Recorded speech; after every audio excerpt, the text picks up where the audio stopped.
buenas tardes a todos, esto es Deja Vu, mi nombre es Eduardo Suárez y como siempre de vuelta todos los miércoles a las 20 horas. Como siempre acá estoy con nuestro analista político, Nazareno Echepare. Nasa. Edu, querido, ¿cómo andás? Bien, muy bien. Y bueno, y tenemos acá un gran invitado, un amigo de muchísimos años, Fernando Ladino, el ingeniero Fernando Ladino, ingeniero naval, que está con el tema de la hidrovía, tema tan comentado ahora, donde él es inspector de un montón de boyas, etcétera, que esté en forma correcta y conoce bien todo el manejo de la misma. ¿Qué tal, Fer? ¿Qué tal? Muchísimas gracias por la invitación y es un gusto estar acá, así que estoy a disposición. Venimos de unos días complicados, especialmente dentro de lo que significa la interna del gobierno, porque les empezaron a detonar algunas cosas que muchos imaginábamos que iban a ocurrir. Y esto ocurre en un contexto internacional que realmente está cambiando a partir de la guerra de Irán y que con la visita de Donald Trump a China en las últimas horas, es como que empezamos a ver qué había detrás de toda esta movida geopolítica que significaba, por un lado, la captura de Nicolás Maduro y luego las acciones militares en Irán y especialmente en el estrecho de Hormuz. Este encuentro entre ambos mandatarios significa una nueva etapa en las grandes relaciones de las potencias. Hoy vamos a hablar del tema en particular porque hemos traído bastante material, pero además esto nos sitúa otra vez como país en la nada misma.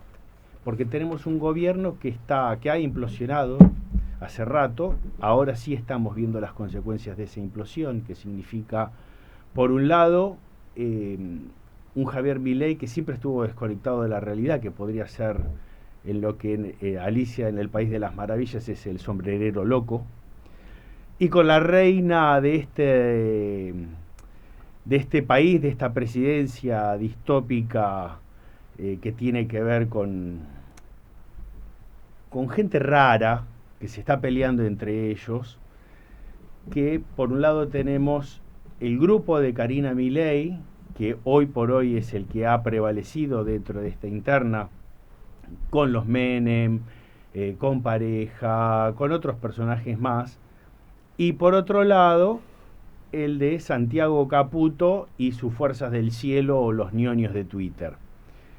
Con esto les quiero decir qué volumen político maneja el país. Es cero, es realmente la nada misma.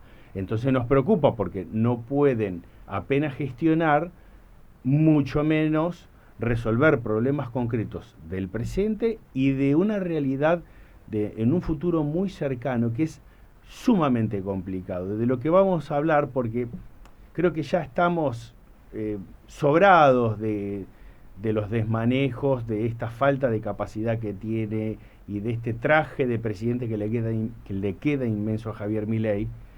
Pero desafortunadamente estamos todos en este barco. Entonces es muy difícil hablar de futuro, aunque lo tenemos que hacer, porque obviamente todos los días nos desayunamos con algo distinto. Yo les propongo, Eduardo, arrancar con el tema Rufus. Yo les quiero presentar, en estos días se estuvo hablando de la cuenta periodista Rufus. Y se los quiero presentar. ¿Tenemos por ahí la foto? ¿Quién es este personaje? Es el perro de Carlos Saúl Menem, o era el perro de Carlos Saúl. Es evidente que alguien de la familia utilizó este seudónimo, este nickname, y empezó a ventilar internas dentro del gobierno. Tenemos por ahí algunos de los tweets y los vamos comentando, porque habla realmente de cuál era el sentimiento o cuál es el sentimiento dentro de el círculo chico del gobierno. Por ejemplo, todos sabemos que los perros del presidente no existen. U otro, vamos al siguiente. El enfermo está a punto de volarse el frasco porque no le salen las cosas. Solo espero que antes de hacerlo se lleve también al drogadicto de Santiago Caputo y al trolo del gordo Dan, que no se los banca nadie. Y hay más. Habría que preguntarle a Toto Caputo y sobrinos si la familia Neus se va a quedar con un porcentaje de todas las empresas y concesiones de la República. ¿Qué opinás, Maru Vidal J? De eso vamos a hablar también. Hoy tenemos un invitado especial para el tema. No, este creo que lo repetimos. Nos queda el de la jefa, el jefe. Caputo. No hay más. Hay uno más. Ahí está. El olor a chivo que tiene el jefe se huele a 3 cuadras. Y el loco ni hablemos. ¿Cuánto hace que no se bañan? Ahí estamos. Mira vos. ¿Eduardo? Y viene de adentro. Y viene de adentro porque se terminó buscando, enojados, Caputo, Santiago, buscó con la conexión de donde venía por el IP y encontraron que era Martín Menem, lo cual él lo aceptó también, pero hay una interna. Parte de esa interna es el negocio de Telefónica con Clarín, como es que ellos quieren comprar Telefónica para juntarla con Telecom y han puesto ya mucha plata porque ya la pagaron. 1000 y pico de palos. Sí, 1.245 millones. Y Milei no se lo prueba. Porque Milei tiene sus compradores. A ver, es cierto todo este tema de la posición dominante. Es una piolada lo que hizo Clarín. Por supuesto. Al apurarse, pagar y decir, bueno, nosotros ya compramos. Bueno, y vas a tener que vender. Te felicitamos que haya comprado. Pero legalmente no corresponde. Y ahora sí, como te dicen desde Presidencia, tienen que vender el paquete accionario a otra empresa. Lo que pasa es que lo que está en juego es a quién. Porque parece que los hermanitos ya tenían ese candidato. Seguramente. Entonces se enojaron porque no los quieren dejar. Y bueno, son todas peleas por dinero y por poder. Y como en algún momento dijimos, estos chicos de la familia riojana se van a terminar separando. Bueno, eso es casi creo que evidente. Ya creo que este es el dato, que la pelea es interna y no hay solución, y que como dijiste la última vez que dijimos, el que le van a clavar el cuchillo van a ser ellos. Exactamente. Seguro. Esto se va a volver a repetir la clásica escena del Senado apuñalando al César. Falta que nuestro, no sé si es César, por ahí Caracalla o Calígula. Sí, todo es posible. Todo es posible. Hay que ver quién es el Brutus. Sí. Ahora bien, a todo esto, qué precaria, qué difícil es la situación de los hermanos, porque a este enfrentamiento entre Karina y Santiago que, como vamos a hablar ahora, aspira a manejar la hidrovía, maneja la CIDE, hace algunos viajes de fantasía a los Estados Unidos, pide que le tuiteen desde Langley alguna cosita como para mostrar que tiene algún tipo de roce internacional. No existe todo eso, ya se los aclaro. El poder externo de Santiago Caputo es la nada misma. Es un gobierno que está flotando sobre la nada. Las peleas son propias con el volumen político que puede tener. ¿Se acuerdan de la serie Pelito? Chiquititas. Ese es el volumen político del gobierno de Javier Milei. El tema, como lo decimos siempre, tiene que ver con los que estamos arriba del barco, porque esta falta de gestión, sumado a un volumen político cero, como dije recién, obviamente que nos lleva al desastre. Y repito, la precariedad de la situación de Javier Milei especialmente es tremenda, porque él va y repite lo que le dicen, porque él obviamente no tiene tiempo para tuitear todo el día y además gobernar y también rosquear. Es complicadísimo. Apenas si puede tuitear. Exactamente. En el video 22... Pero un momentito, sí, que entró Juan. Vamos a saludarlo a Juan. ¿Qué tal, Juan? ¿Cómo estás? ¿Qué tal, Eduardo Nasa? Un gusto verlo, encantado. ¿Nos estuviste escuchando? Estuve escuchando, enganché justo cuando estabas hablando de un país que está implosionado. Irán no era, calculé que estabas hablando del gobierno de Javier Milei. Bueno, te presento igual acá a Juan, te presento acá a Fernando. ¿Qué tal? Ingeniero ¿Cómo estás, Juan? naval, trabaja en la hidrovía, conoce todo, pues inspector ahí. Entonces, para Perfecto. hablar del tema, de lo que nos podemos Sí. encontrar. Un placer. ¿Qué nos comentás del caso Rufus? Bueno, yo creo que Rufus, sin hacer mención al verdadero nombre de lo que significó una mascota presidencial, yo creo que Rufus viene a ser como el espejito que está ventilando todo lo que pasa adentro del núcleo duro, lo más privado de lo más privado de la privada. Me parece que ahí están ventilando cosas que alguien se está divirtiendo con eso. No, es que creo que se ¿Divirtiendo o estaban, destruyendo? se estaban divirtiendo. Estaban divirtiéndose. Ahora pero me para parece que destruir. no debe ser nada divertido formar parte de esa mesa política. ¿Con qué cara Yo se creo miran, que, no? Sí, sí, creo que tiene sus contradicciones y sus imperfecciones hoy decir estoy en tal lado. ¿Vos, Fernando? ¿qué te parece? Mira, desde un comienzo percibí que esto era un gobierno de 500 personas, no más, Como mucho. como mucho. Vamos a darle un cierto hándicap. Y desde el plano de lo que era la Administración Pública Nacional, donde me desempeñé durante 43 años, en los últimos 10 vi cómo avanzaba en las segundas líneas el masismo. Y el masismo dotó de sus cuadros para que el gobierno actual pudiera funcionar, pudiera, no sé si actuar, pero mínimamente cubrir los cargos que son necesarios para conducir un gobierno. Necesitas en todo concepto alrededor de 10.000 funcionarios. No los tenían.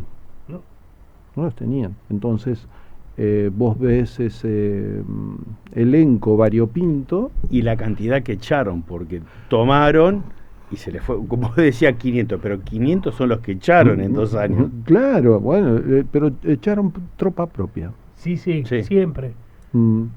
Aquellos que formaban parte de la primera oleada de desembarco fueron los primeros que salieron. Y porque eran los que habían ido por eran el honor. FIFO.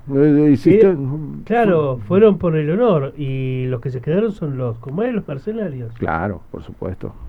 Es así. Que son los primeros que le van a decir gracias por todo. Exactamente. ¿Y qué pasó con el PRO? ¿Por qué se desapareció el PRO? Casi. Y porque Macri juntó todo a oportunistas y mercenarios. Y les dio la bola. ¿Qué pasaron con todo ello? Se pasaron a la Libertad Avanza. Sin más. Sí. Sí, sí. Ni firmaron el pase ahí instantáneamente. Sí. Ahora bien, estamos hablando de una interna que por un lado decíamos tenemos al clan Menem, pero no solamente el clan Menem, porque lo que estamos viendo era el barrefondo de los que venían del despacho de Eduardo, lo que se venía arrastrando, los ñoquis, por decirlo de alguna manera. Es decir, no es que armaron un gobierno con una élite política, fueron echando mano a lo que tenían. La banda de los hijos de. Exactamente. Pero por otro lado tenemos otro grupo, que son los que llegaron de la mano de Santiago Caputo, que es un ex empleado de Durán Barba, que supuestamente se presentó como genio de la comunicación y demás, y que de eso no hay nada. Vamos a poner las cosas blanco sobre negro. Javier llega porque vino primero Eduardo Ernequian, le abrió las puertas del Círculo Rojo y después se fueron sumando otros vivos que dijeron, bueno, acá hay una oportunidad de quedarnos con todo. Les fue lo que le sigue a mal, porque hay gente que está vendiendo áreas petroleras porque eran los que iban a ganar y hasta esos terminaron perdiendo.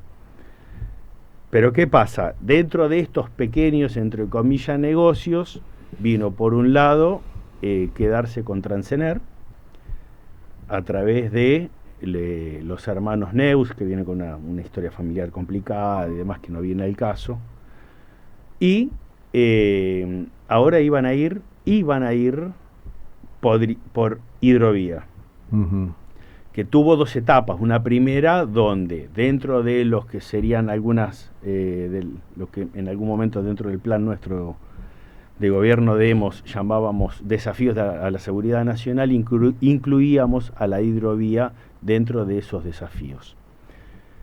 Quedarse con ese botín era, por un lado, obedecer al mandato de los Estados Unidos, que era no dejarlo en manos chinas. De ahí que en el primer pliego estaban... Pliego de bases y condiciones, sí, dice taxativamente que ninguno de los oferentes puede tener a un Estado como socio dentro del elenco de gestión. Exacto. Y a la brasileña también la quitaron. La brasileña no constituyó garantía y tuvo un problema con el banco que tenía que emitir la cláusula de garantía, la garantía de caución. Entonces quedó al borde porque no constituyó esa garantía. Por eso lo llamaron inadmisible. Claro. Exactamente. Y ahora quedaron 2. Ahora quedaron dos empresas que son las más poderosas en el rubro del dragado y Land Reclamation se llama, que es, todo el mundo recuerda la famosa isla con forma de loto en Dubái. Bueno, las hicieron eso se llama Land Reclamation, o sea, armar territorio. Y las dos son de origen belga y las dos mantienen estas disputas en todo el mundo. Se presentan las dos, disputan, terminan impugnándose con impugnaciones cruzadas, así que veremos el final de este capítulo, que es el tercero. Que estas son las empresas, para que las conozca la gente. Por un lado, la actual concesionaria técnicamente no es un concesionario, sino que fue a través de una contratación directa por parte de AGP, que es el concesionario de la hidrovía. Se la otorgó a Jan de Nul. Jan de Nul, que es el histórico. Es el histórico desde el año 95. Opera en la hidrovía y antes era a través de un consorcio con la empresa EMEPA, luego después se desdobló esa operatoria en un operador de balizamiento, que es hoy en día lo opera la empresa Dragados y Balizamiento, que es la sucedánea de EMEPA. Y por el otro lado, Compañía Sudamericana de Dragados, que es la filial argentina de Jan de Nul. Todo en familia. Y se unió Servimagnus. Claro, Servimagnus forma parte de esta nueva UTE, tiene un nombre particular que junto con otras más, porque el pliego establece que aquel oferente tiene que ser capaz de extraer cascos hundidos, remover cascos hundidos, tiene que, ante cualquier riesgo ambiental, como ser un derrame o algo por el estilo, tiene que tener la capacidad de establecer las mitigaciones y las salvaguardas propias para que ese derrame no se difunda a través del río. Y Jan de Nul draga, no hace todo eso, entonces tuvo que formar un consorcio con varios operadores que se dedican a eso específicamente. te piden, el pliego de bases y condiciones te pide que tengas estaciones a lo largo de 1.665 kilómetros, estaciones para mitigar los derrames. Y eso no lo tiene Jan de Nul. Lo tuvo, para eso tuvo que absorber un nuevo socio que se encargue de eso. 7 por 24. Tuvo un costo. Sí, sí. Y todo eso va a tener que ser erogado con el peaje. Y el peaje se descuenta de la tonelada que vende el productor, porque son todos costos. Sí, exactamente. Y si te imponen un precio internacional por la tonelada de soja que vende, después tenés el secado, los servicios portuarios, el dragado, todo el peaje que incluye el dragado y el balizamiento, el practicaje para salir, para circular. Es terrible todo el desagregado de ítems que implica el costo de mover esa tonelada de soja por parte del productor. Y encima el barco no se puede llenar y hay que ir a llenarlo a Bahía Blanca o a Jequel. Claro, porque estamos en estos momentos, cursando ya más o menos el 5º año de un ciclo de aguas bajas. Cíclicamente el río tiene, más allá de los ciclos propios climatológicos y que tiene, hay un ciclo en donde la media es baja y otro es alta. Más o menos son 25, 30 años de ciclos cada uno. Y Jan de Nul, desde el año 95, gozó de un ciclo de aguas altas, con lo cual casi no dragó. Dragó muy poco. Más que estaba sobredevaluado el tráfico de buques, con lo cual maximizó el peaje y no tuvo grandes costos. Uh-huh. Ha sido una gran vaca lechera durante décadas. Sí. 30 años. ¿Y qué desafíos nos esperan de acá a los próximos años? Ahora que decías que tuviste un ciclo de... Bueno, ahora el problema es que aquel que asuma la concesión de ahora en más se va a encontrar con que tiene que no solamente luchar con las aguas bajas, sino que además tiene que profundizar. Entonces, el problema es que se largó esta licitación sin haber hecho un estudio de impacto ambiental. Y eso es lo primero que debería haber sido hecho por el gobierno nacional, establecer un marco. ¿Esto por falta de expertise, por falta de cuadros o un apuro por cerrar un negocio? No, se trata de un apuro porque tras 2 licitaciones fallidas que fueron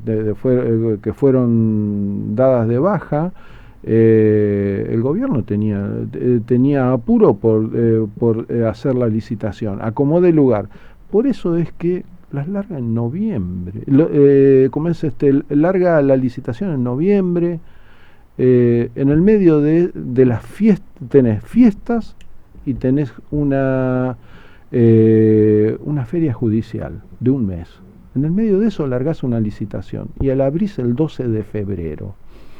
No es el mejor momento como para alargar una licitación internacional cuando vos necesitas escribanos que te certifiquen balances, traductores que traduzcan tus papeles de casa matriz. Tenés un montón de gente a la cual tuviste que llamar, digamos, en el periodo vacacional. Muy complicado. Se notaba que había demasiado apuro y el primer punto, y al cual ha habido varias presentaciones en la justicia, es por la parte ambiental. Y después tenés que profundizar. Pero el profundizar, si lo que se busca es el completamiento de la bodega del buque, tenés un problema, porque a todo el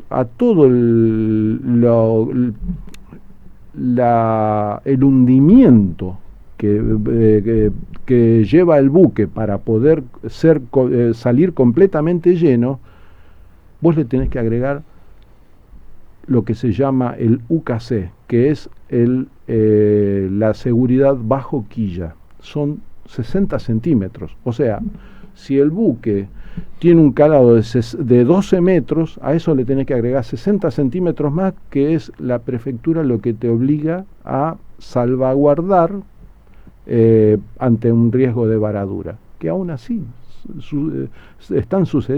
sucedieron a lo largo de 25 años.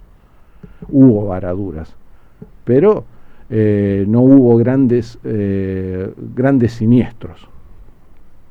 ¿No sería mucho más conveniente, en vez de preocuparnos tanto de la hidrovía, no dragarla, que vayan buques más chicos, o si no directamente ir todo a un puerto de aguas profundas y que carguen directamente en puerto de aguas profundas y hacer un megatren que traiga de todo el interior directo sin pasar por Buenos Aires ni nada, ir directo ramales al puerto y despachar desde ahí?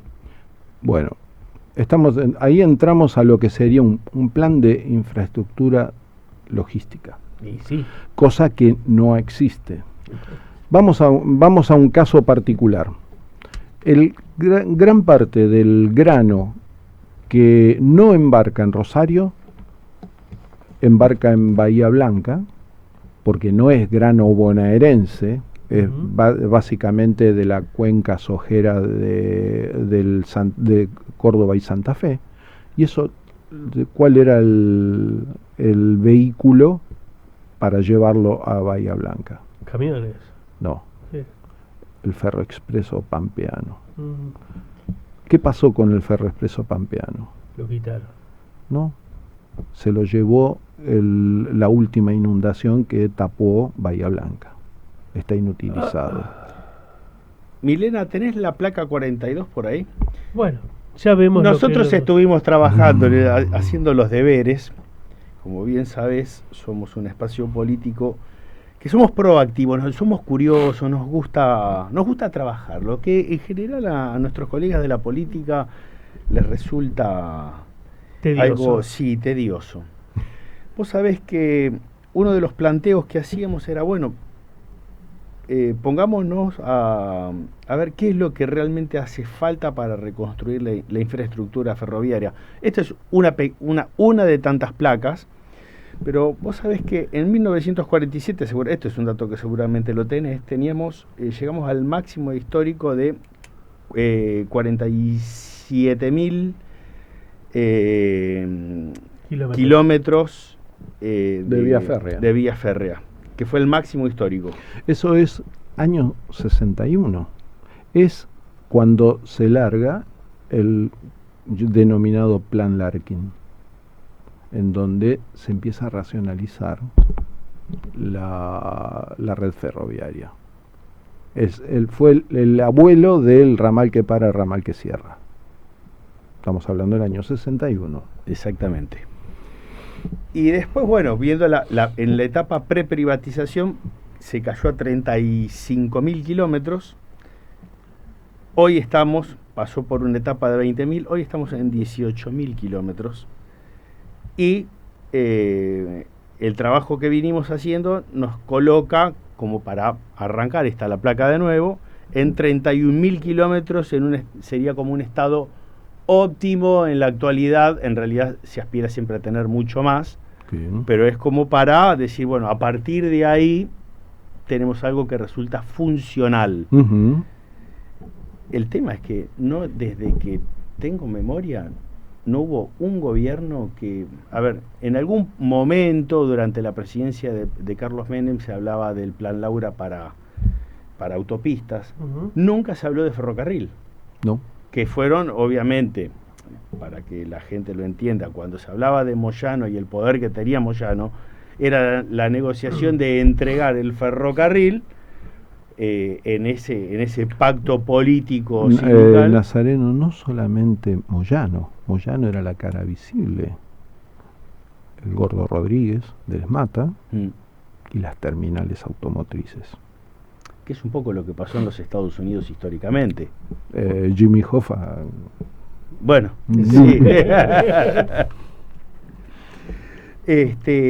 Así que, ¿cómo ves a partir de esta licitación el futuro de la hidrovía?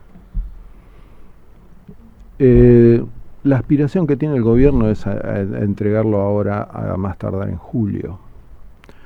Tendrá que resolver una serie de impugnaciones y pedidos de aclaratoria por parte de la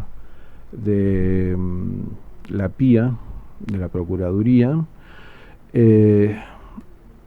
y eso es una caja de Pandora.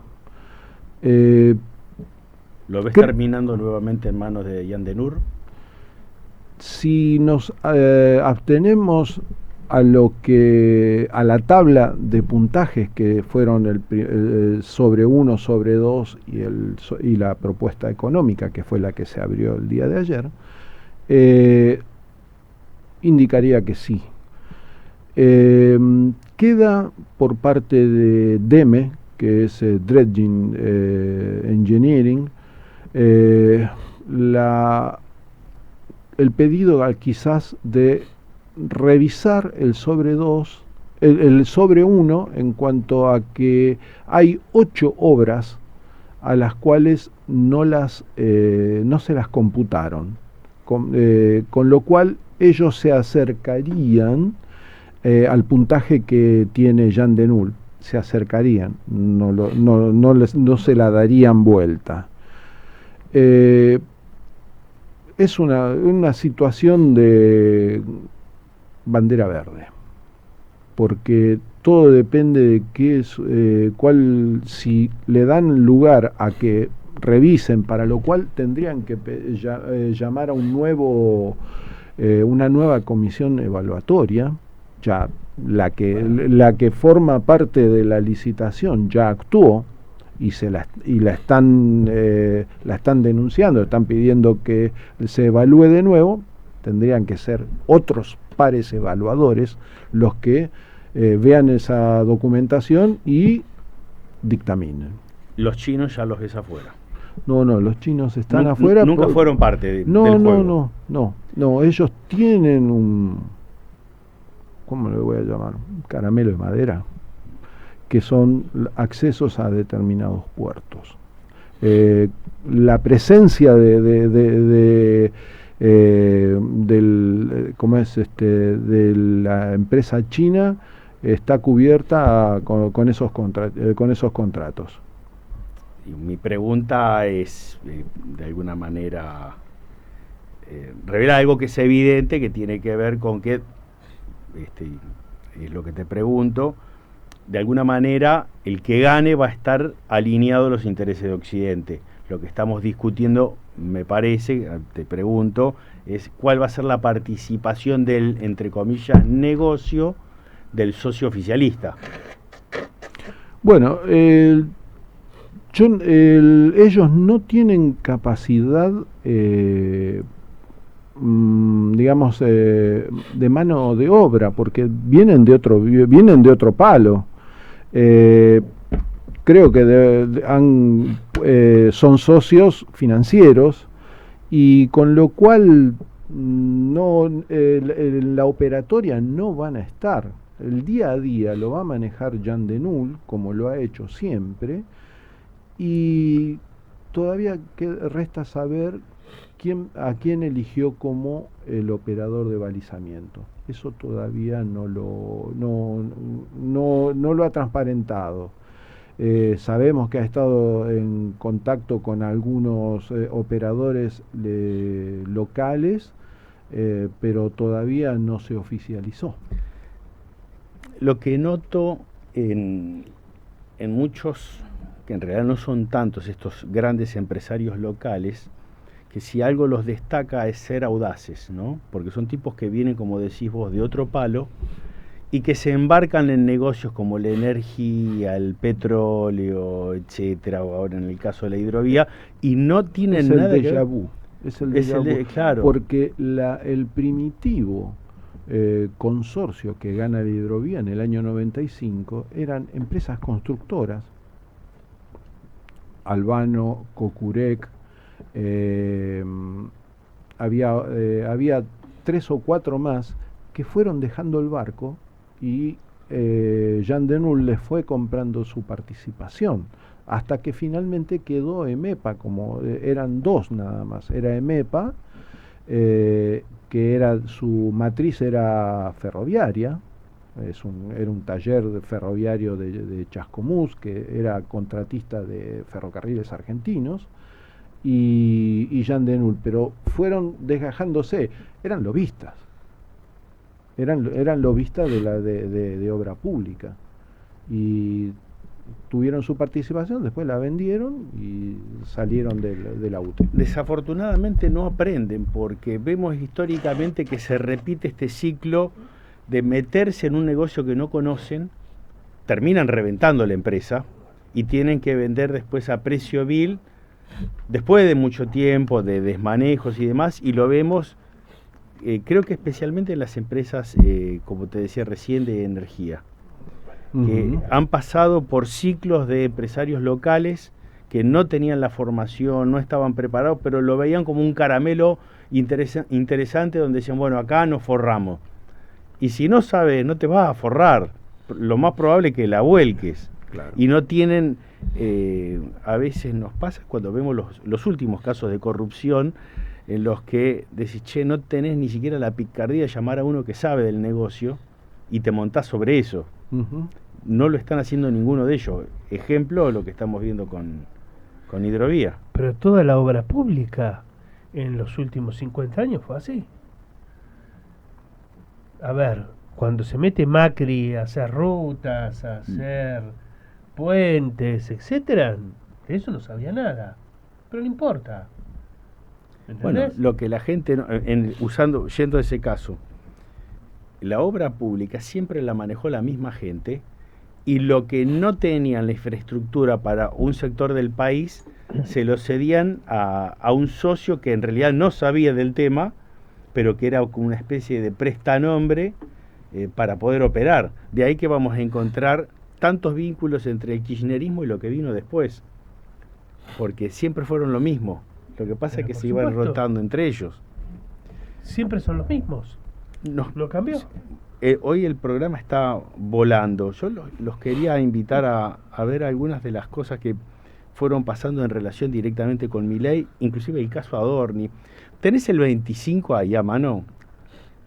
Porque Adorni nos dio de hablar durante 60 días. En las últimas horas, a fin de bancarlo, lo llevaron a hacer una serie de recorridas. Bueno, hasta que no me den mi discurso no puedo empezar, así que hagamos tiempo. Ahí viene corriendo, mirá. Adorni, al igual que otros personajes de la política, hoy le están pegando en el suelo, no por delincuente, le están pegando por forro. Porque eso que hizo ahí, cualquier otro político con un poco de cintura te dice, qué lindo día, uy, me olvidé el discurso, me lo alcanzás. No mandás al frente al empleado y encima lo tratás de boludo frente a todos los demás. Ese tipo de gestos, que obviamente eso creo que es lo más expuesto en carne viva, te dice a las claras de por qué cuando se tropezó le pegaron todos en el suelo. Sí, hacían cola para pegarle. Le hacen cola. Se siguen, porque esto va a seguir. Pero él sigue teniendo la misma actitud, ese es el problema. A ver, vos podés empezar hablando y saludando a Juan, a Pedro y haciendo tiempo, es fácil, ¿o no? No es tan complicado ser buena persona. Exacto. Pero vos te encontrás que todos los días la embarra, porque el caso Adorni hoy, estamos hablando de un bache de $800.000 que tiene el tipo, 900.000, que comparado con lo que era el kirchnerismo, estás hablando de un par de cenas más o menos. ¿Por qué? Y porque tenés un tipo como Pichirilo, como decíamos el otro día, que se pagó $7 millones para alquilar 15 días un barco. Sí, 10 veces Adorni. Exactamente. Adorni. Y no estamos hablando... Para una semana. Sí, para 15 días de barco. Y con estamos hablando hace 60 días de un par... A ver, eventualmente Adorni va a justificar todo en la justicia, ¿eh? Va a inventar, le va a aparecer un amigo con plata. No, pero el padre, que pobre murió hace como 20 años, le dejó seguramente Bitcoin. Y él no probablemente, y él que exactamente. ¿Me entendés? Y eso va a aparecer ahora, él no tenía necesidad de declararlo antes. O que los compró él con alguna platita que tenía cuando valían $1. No, vamos vamos a terminar descubriendo que Satoshi era Bonex, cobraron los Bonex, algo por el estilo. El padre de Adorni finalmente era Satoshi. Claro, ¿no? Claro. Y ahí tiene que ver un poco con esta política berreta que supimos concebir de tipos que eran marginales, que no tenían para pagarse el café, se encontraron de un día para otro con un montón de plata y empezaron a hacer boludeces. El tema es que cualquiera se puede... Consumo reprimido tenía. Claro, tenía un consumo reprimido, como bien se ha dicho durante todas estas semanas.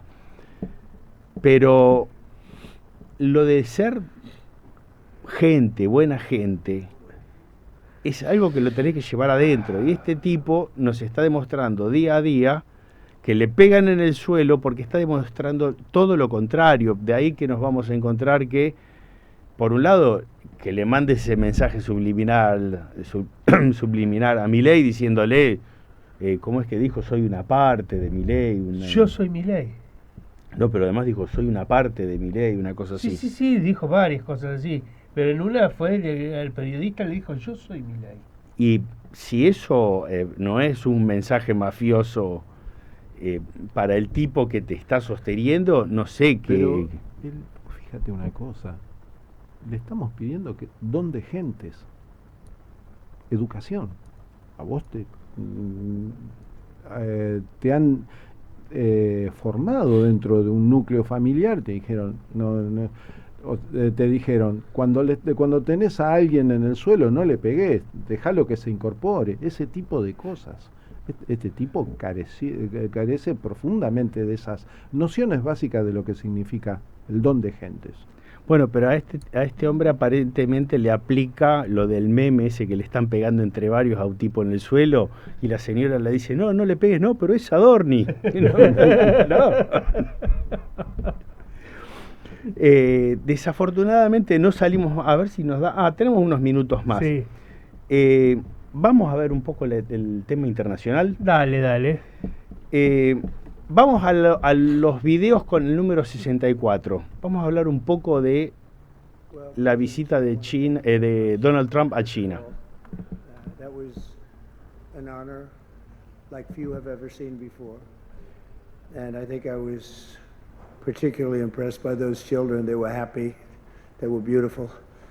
The military is obvious. It couldn't be better, but those children were amazing, and they represent so much. And I know they represent so much to you. You and I have known each other now for a long time. In fact, the longest relationship of our two countries that any president and president has had. And that's, to me, an honor. We've had a fantastic relationship. We've gotten along when there were difficulties. Frename un cachito, vamos a hablar de este. I would call you, and you would call me, and whenever we had a problem.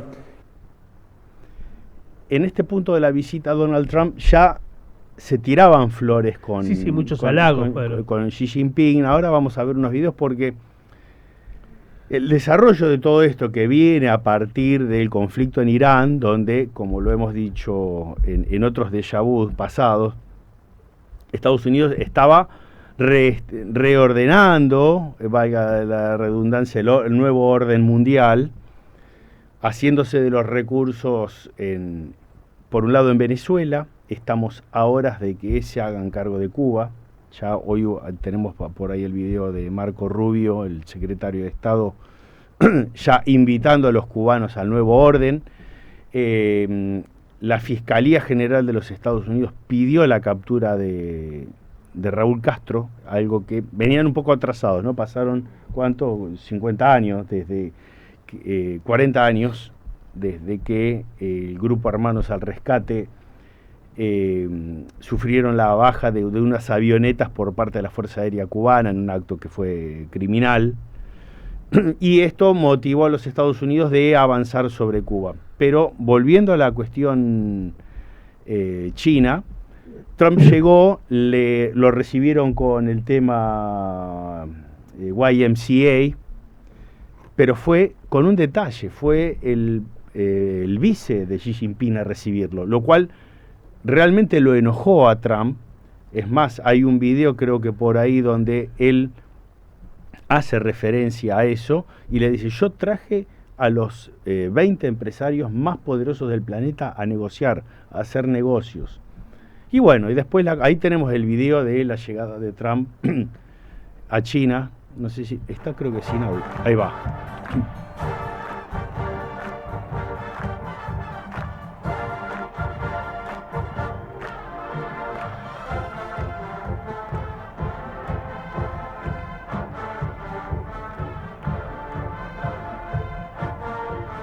Primero bajó el presidente de los Estados Unidos, pero inmediatamente después fueron acompañándolo los empresarios más poderosos de los Estados Unidos, con un Marco Rubio al cual en el ingreso a China le cambiaron el nombre en los papeles, porque Rubio tenía prohibida la entrada a China por declaraciones previas contra el régimen. A ver, declaraciones obvias. Lo que pasa es que la propia burocracia china les impedía recibirlo a Marco Rubio con su nombre como tal. Tuvieron que hacer un dibujo para poder esquivar su burocracia. Veamos otro de los videos. Marcus Blond. Sí, esa. Les doy por ejemplo, este caso. La diplomacia china había preparado todo para que ambos presidentes estuvieron a la misma altura, con los almohadones, para no mostrar diferencias entre uno y otro, porque además Trump es más alto que Xi Jinping, que hizo el 47, se quitó el almohadón y rompió con el protocolo que habían preparado los chinos. Vamos a otro video. Trump parece sentado en la sillita matera. No, el tipo realmente demuestra que el poder del mundo pasa por él. Sí. Lo mismo, en algún punto Xi Jinping quiso bajarle alguna línea a los Estados Unidos, pero no duró nada, porque en eso lo que a los chinos o el propio Departamento de Estado les toma el tiempo de armar las cosas para poder coincidir en algún punto, Trump te lo desarma en el momento y te dice: bueno, no, esto es como lo del almohadón, no, que ninguna altura, el almohadón va a un costado y voy a actuar como me sienta cómodo. Bueno, como les decíamos, este es el discurso de Xi Jinping, que celebra los 250 años de la independencia de los Estados Unidos. Hablan de un futuro conjunto entre ambas potencias, porque acá lo que en definitiva ocurrió es que se repartieron el mundo por áreas de influencia, es decir, fijaron cuáles son los límites de cada uno. China se comprometió a hacer una inversión de $1 trillion. Un nuevo tratado de Tordesillas, digamos. Claro, más o menos. Nos quedan unos minutitos. Y bueno, para cerrar un poco toda esta historia, el gran momento creo que se lo llevó Elon Musk, que creo que tenemos por ahí el video, en el cual todos los empresarios se iban a sacar la foto con él. Y él se quedaba quietito en la silla, hacía algunas morisquetas, porque ya estaba aburrido la cantidad de selfies que se tenía que sacar. ¿Tenemos por ahí el video? Creo que es uno de, ya te digo, si no es el 60.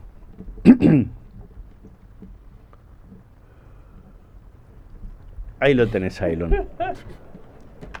Pero hay un detalle, a ver si aparecen ahora. Ese que se le está rimando ahora, Sí. el de ese, ¿sabes quién es ese hombre? Este es el dueño de Xiaomi. A ver, Xiaomi tiene probablemente el PBI de Argentina, Uruguay, Paraguay, todo junto, más y más también, y fue a buscar la selfie con Elon Musk. Realmente, si hay algo, y no solamente pasaba con Musk, sino también con otros empresarios como el dueño de Nvidia, que los tipos además son como popstars, ¿no? Porque tienen ese magnetismo que, a ver, si hay algo que por ahí tenemos que coincidir con Musk, es que el tipo realmente está mirando al futuro de la humanidad. No es solamente desarrollar tecnología.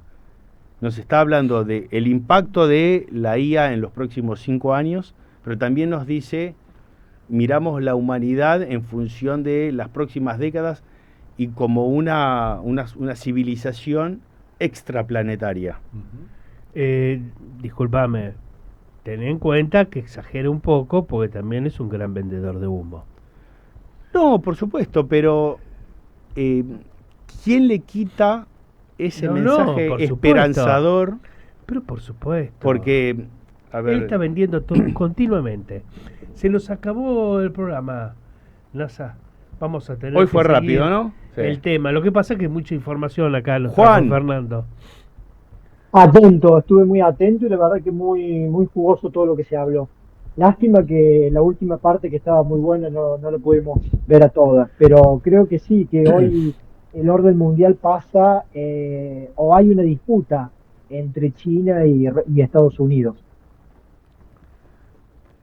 Fernando, ¿qué te pareció? Me sentí muy a gusto, realmente se tocaron muchos temas que no se suelen escuchar en otros medios, lo cual es muy bien, es una especie de oasis dentro de la nube de información o desinformación en la cual estamos inmersos. Y bueno, y este tema que nos quedó podemos seguirlo la próxima. Va a seguir, por supuesto que va a seguir. Y como siempre, ¿qué es? Esto es un déjà vu. Nos vemos la próxima. Nos vemos la próxima.